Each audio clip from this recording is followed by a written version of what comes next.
Hello, and welcome to RNR's Ask the Expert. I'm your host, Valerie King, RNR's editor in chief, and I'm joined today by Barry Rice, a certified safety professional with over 20 years of experience. He's the Environmental Health and Safety Director for Signal Restoration Services family of companies that includes Signal, US Roofing, and PuroClean. Now, Barry has supported EHS efforts in various industries. That includes environmental restoration, heavy industrial manufacturing, mechanical field service, automotive and aircraft manufacturing support, residential and commercial construction, and of course, disaster restoration. Barry may be a familiar face if you've been keeping up with our site and our e-magazine lately, as he's behind a monthly column on safety best practices for restoration companies. And he's only just begun this year. He has so much more in store, and I'm excited about that. So I encourage you to keep an eye out each month for new pieces. As you may have guessed, we invited Barry on to discuss the importance of safety, as well, of course, as best practices for employee health and safety in this particularly high risk field that is restoration. Thank you so much for joining me, Barry. Thanks, Valerie. Thanks for having me.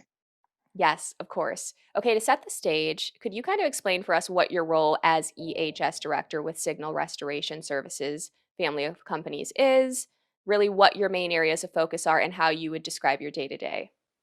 Sure. So the simple answer is I help with protection. I protect employees from injury. I protect company from liability, and I protect ownership from liability. So that's a 10,000 foot answer.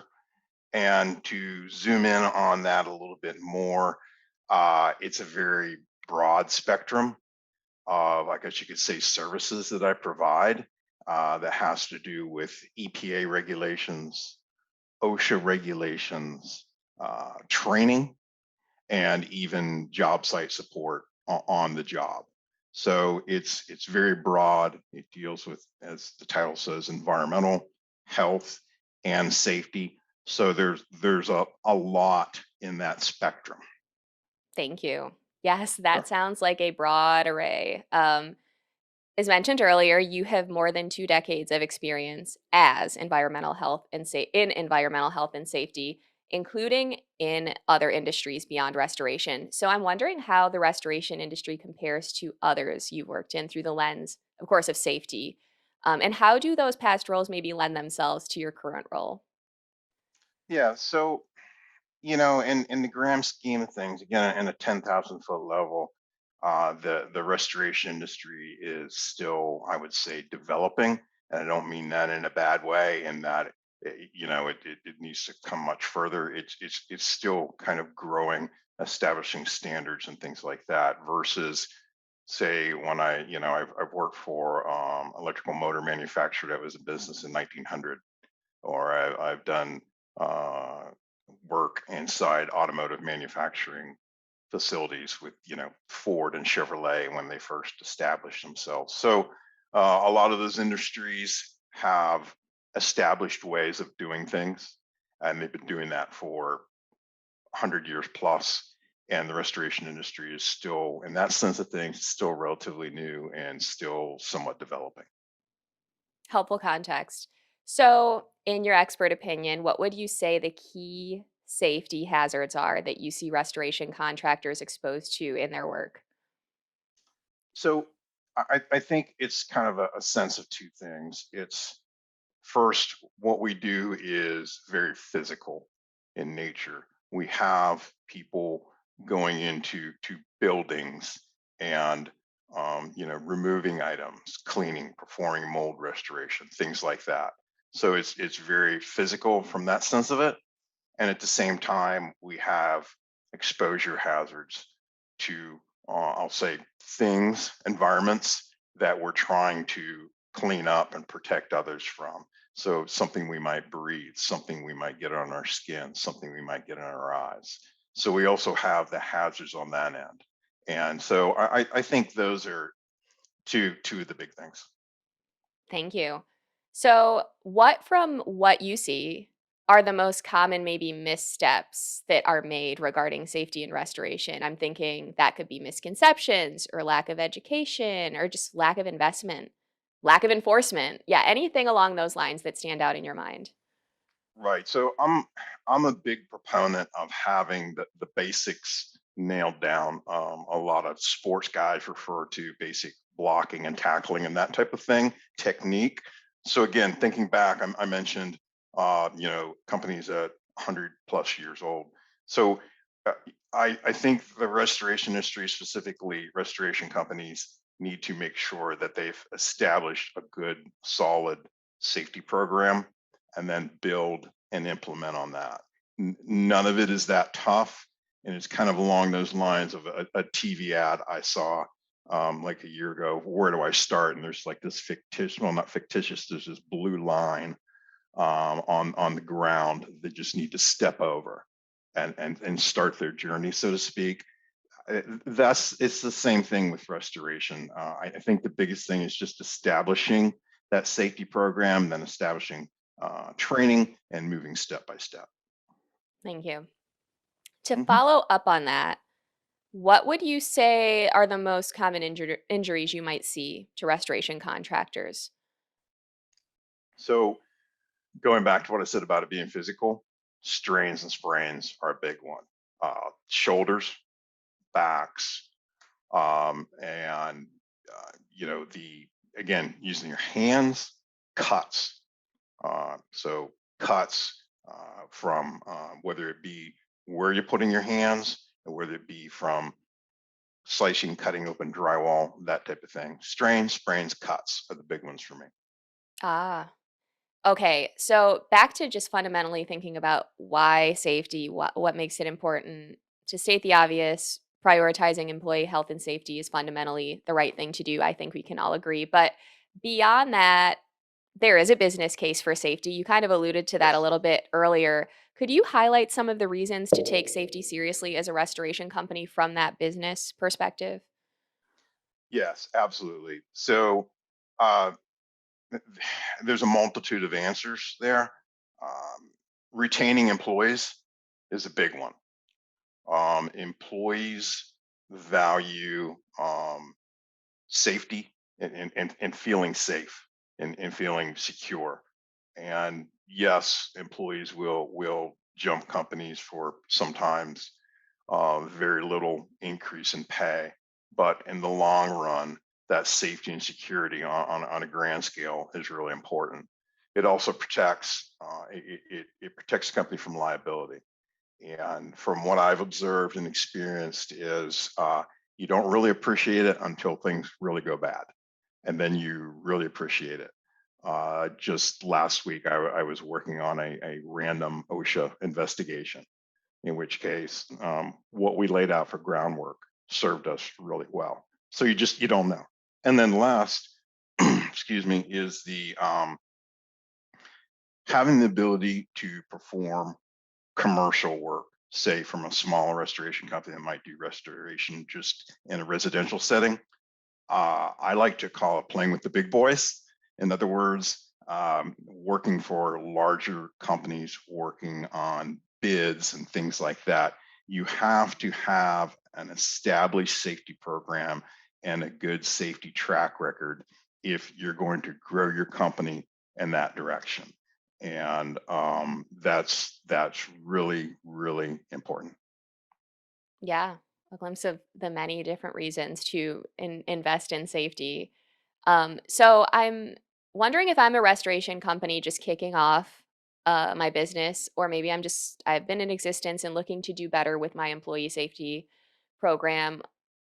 Is there a common beginning? Maybe you talked about this before with that whole safety program situation, but is there then a first step or set of steps to build that solid safety program? Yeah, again, without sounding like a broken record here, getting that program. So you do not have to start from scratch and write this on your own. If you want to and you have that inclination, you certainly can. But there are programs out there in which you can download and you can customize to your business. Some of them are as simple as you can purchase them online and fill in your company's name. That's fine as long as you know what you're signing yourself up for. And then You can go to the other extreme of hiring a safety consultant and building a complete custom program from A to Z. It's literally that spectrum. But in today's day and age, I think the easiest thing to do is find a program, whether it be online or something from the state agency or something along those lines. Um, Customize it as best you can for your program and then implement it, get it going step by step, and perform the training necessary. Thank you. So, building from there, what other key elements would you say go into a successful safety strategy? And do those same elements maybe apply to a small business versus a larger one? I'll answer the last one first. Yes, they absolutely apply small versus large. It's literally all the same. Maybe the complexity is greater, maybe the scope and bandwidth is greater, but the basics apply no matter what. Um, some of the other key elements, and in our industry we have the opportunity for a lot of training and certification. We have the industry associations such as the RIA and the IICRC that have really valuable training and certification. Within that, safety is being built in and they're continuing to expand on that. I'm working with a group that is writing a health and safety manual through the IICRC for field work for restorers. So every year there's more and more, like you could say, content or information that comes out, and then certification. So the training and certification is really valuable from them, and then OSHA and EPA have additional. So I think again, if you're going to build basic building blocks, the other component of it is training and certification and really understanding what you're doing and what you're up against. All right. So, we've talked a lot about the importance of safety, kind of those building blocks, like you keep saying. Wondering if we dive a little deeper into some more specific areas through maybe a highlight reel, if you will, of the past topics you've covered in R&R articles. Mhm. So let's start with your piece, which was titled Changing the Mindset on Safety Boots in Property Restoration. How would you sum up the key message there? The key message is me thinking back 10 or probably more like 20 years ago to safety boots and how uncomfortable they were. They weren't waterproof, and it was just a challenge to wear them throughout a day. And that has completely changed. And that change needs to be incorporated in the restoration industry, where safety boots are just a part of daily life because the risk is there, but yet the comfort and technology with safety boots is now there, so that we can use them daily. All right. And now, in your second piece from January titled Safety Data Sheets, the User Manuals for Chemicals, you offered a little bit about what safety data sheets are and the role they play in a company. Could you share one or a few takeaways for readers on that topic? Sure. So as the title says, I called it a user manual because it tells you a lot. Within the restoration industry, we use various different, you know, cleaners, disinfectants, sealers, degreasers, you name it, and it can be a pretty wide array. The information, the key to using them and understanding them, one of the keys is in the safety data sheet because it tells you what's in it, what's in the chemical, and it tells you how to protect yourself from the chemical. Otherwise, it's kind of a, I don't know, a crapshoot, a generic try catch all of trying to protect yourself. The safety data sheet tells you exactly. Very good. And another article you wrote was titled Preventing Hand Injuries in Restoration Work. That was from March. What, if nothing else, should restoration contractors know about hand injury prevention, in your opinion? It's common in, sorry, it's a common injury, and we can protect ourselves a lot of different ways through gloves or just understanding how we hurt our hands in this industry. Thank you. And as we record this, they have not debuted yet, but there are two new pieces in the works, a two-part series that is on respirators. Can you Right. offer a few best practices related to respirator use for restoration work? Right. So again, going back to what I had mentioned before about the environments that we work in, one of the big hazards is what we could potentially breathe in, and some of that has a potential for long term harm, long term diseases. And respirators are not complicated, but there is a lot to implementing a restoration program, a respirator program in the restoration industry. And it's one of those bits and pieces that I see a lot of companies missing. So I wanted to break it down and show how to do it right, and get it moving forward. Awesome.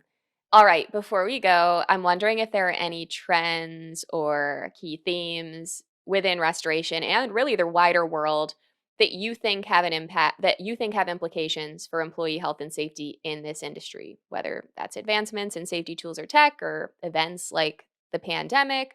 Yeah, anything through the lens of safety that stands out from a themes perspective. Yeah, there's a number of things. Some of them are already mentioned. The technology advancements in PPE, whether it be boots, gloves, being lighter, more protective. The suits that we wear, slowly becoming more breathable. I remember doing my HAZWOPER certification many moons ago, and getting in the suits, and just in Florida in the summer, and how Oh gosh. hot they were. They're a little bit better these days. So technology advancements. The other is, again, what I mentioned before, the wide range of certifications, and how those certifications not only teach you how to do things, but show you the safety aspect of it. And the instructors are truly motivated to keep you safe, and understanding that in this work. And then the last one, you mentioned COVID. COVID was, in our for our industry, was interesting in that it gave us a chance to brush up on some techniques that we might not have known, or we might have gotten sloppy on. For instance, the PPE ensemble, taking the PPE off, making sure we're disinfecting. It also gave us the opportunity where, I think almost the whole world now knows what an N95 is, and how critical it is to protect yourself, protect your lungs. And so COVID um, allowed education of the general public, so that now when restoration companies come in and are explaining the need for disinfection, for what they're going to be wearing to protect themselves, for, yeah, things as simple as air scrubbers and things like that, I think a lot of the general public is going to understand that a lot better, since they've kind of went through this learning curve with COVID. And so it provided us an opportunity to now be able to, much, in my opinion, communicate much easier with the general public and the average loss. Thank you. Yeah, Sure. interesting point there. Just that broader awareness and understanding of what restorers do beyond just restorers It, themselves. it really was an opportunity. Now, granted, an opportunity we'd probably rather not have, but yeah, what's the saying?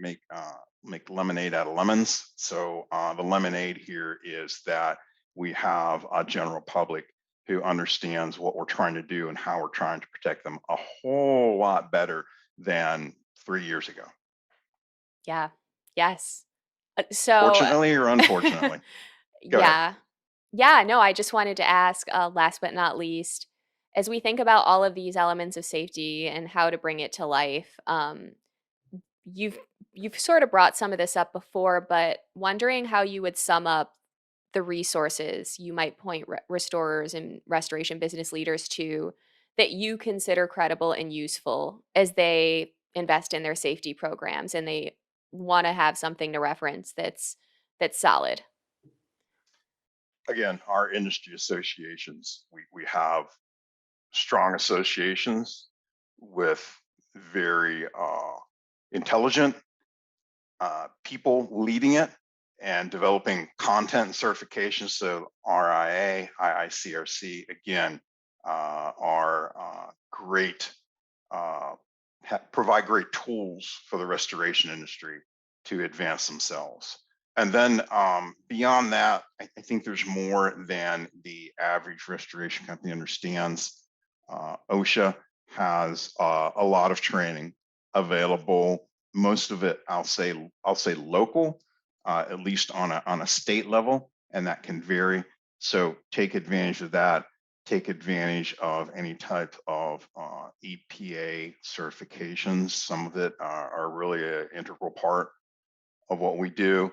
And then there are other associations that if you look around, there's construction associations that have safety and certification courses that you could slide right into and avail yourself to what's available there. Very good. This has been great. Super insightful. Um, Wondering if there's anything I missed, anything you'd like to speak to that I didn't ask about. I think there's just two things, and this is kind of key to my approach, is that first of all, safety is just it's a slow build, and especially if you're just starting out, whether you're an established business or not, when you're trying to fine tune your safety, you take it on a step by step business basis. Don't get snowed under. I told about this broad spectrum that I try not to get snowed under by. Don't let all of that spectrum stop you from just picking a point and then building. And then the second part is what I always say. I cringe when people say safety is number one or safety first. Believe it or not, I do not Interesting. like that saying, because that means it's this thing out here, or it's this thing up here, and it's not.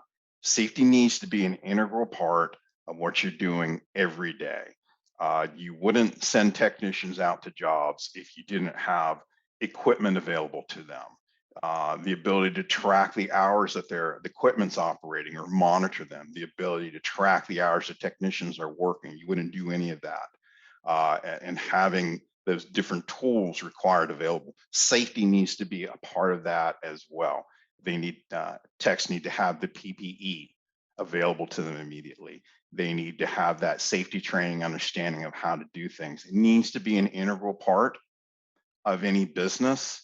And that's why I kind of cringe at saying safety number one and making this separated, isolated thing that's a little bit different.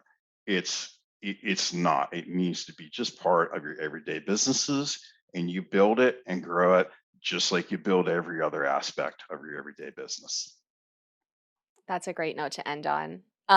Thank you so much for your time and insight, Barry. Before we Sure. go, I do have one more question, and that is, Okay. where can listeners go to connect with you or learn more about the Signal Restoration family of companies?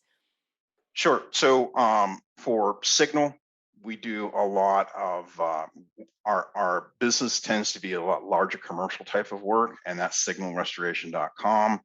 Part of our family of companies is Pure Clean, and that is a franchise. The franchise businesses that do primarily residential, but do some commercial work. PureClean.com, and then U.S. Roofing Systems does very large commercial type of work, and that is USroofsystems.com. And then my contact information is at the end of every one of my articles in R&R magazine. And stay tuned in the future. I may build that a little bit more, just so that there's another opportunity for people to take a look at what I put together. Yes, looking forward to that. Looking forward to more safety tips and steps and specific realms of it that you've been digging into to share with the audience. So, again, respirators are up next, listeners, and there'll be Right, more to come after that. right. Other than that, listeners and viewers, for more insights on restoration, remediation, and of course, the people behind it all, visit our website, randrmagonline.com, also Apple, Spotify, or YouTube. And if you haven't yet, please be sure to follow the podcast, and that's how you'll keep up with all of our latest episodes as they roll out. If you could give us a quick review and rating, we would super appreciate that. Of course, we're also on LinkedIn, Twitter, and Facebook, so we invite you to follow us on social too. This has been R&R's Ask the Expert. Thank you for listening.